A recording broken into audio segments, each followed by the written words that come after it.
All right then, Sid, so before we look ahead to the weekend, a quick one on last week and the defeat at Doncaster. Another frustrating one must be the overriding emotion to be leading at half time and not to be able to get over the line again. Yeah, like you said, it was a disappointing one because we were so physically dominant for a majority part of the game. Even after half time, just to let the score blow out a little bit there was disappointing. But again, there's plenty of positives to take out of that. Some of the lads stepped up, and some of us playing out of position and stuff like that. So there's a lot to take from that game. Hopefully we can rectify that this weekend. A quick one on the position one there. So the last few weeks you've switched it up a little bit. We've been playing in the front row. How have you been feeling about that position move? It's I've played there before. Sort of like the start of my career. It's been challenging, but a good challenge, that's for sure. Obviously with Bino being out, I've sort of had to step up and sort of do his role a little bit now. So it's pretty much the same, but as long as I can get on the pitch and do my job, that's the main part. Right then, in terms of then the squad itself, we've got Ethan back here who slots straight back in. You've played alongside him. We've got Brandon joining the group next week, and then obviously each week it kind of changes a little bit. We're trying to keep as many familiar faces here as possible with regards to the young guys on loan or dual reg.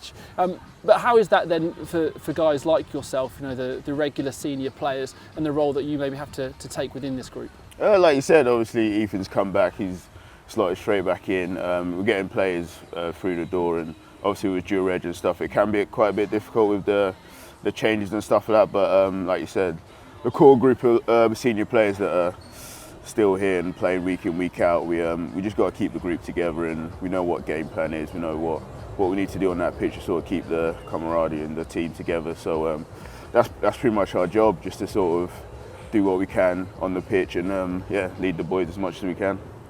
And for these young players as well, for some of them, it's their first proper experience of playing senior championship rugby. I know that perhaps they've played a few games here and there prior, but some very talented guys that will no doubt improve as well as the weeks go on. Yeah, like you said, there's a lot of young talent coming through this year, and like you said, there's plenty of London talent still out there. Obviously, Jensen Bink's been playing half for the past couple of weeks now. He's been doing his best. Like you said, we've got a lot of senior players as well trying to do what they can for the team and almost set that standard, and I think we've been doing that week in, week out, and hopefully the results should start coming our way the next couple of weeks.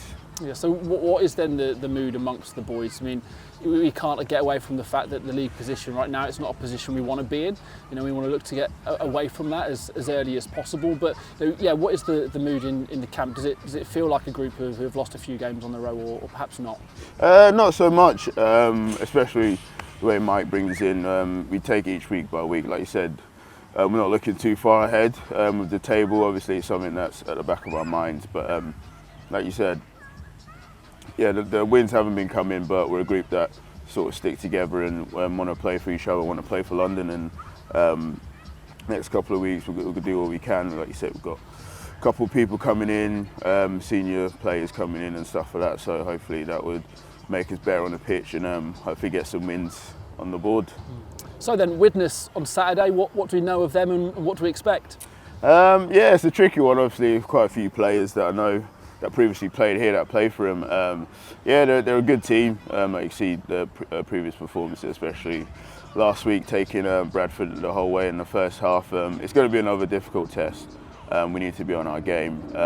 But like I said from last week, there's a lot of positives to say that if we can do what we did against Doncaster for a majority of that game, I can't see us we'll take the win for sure.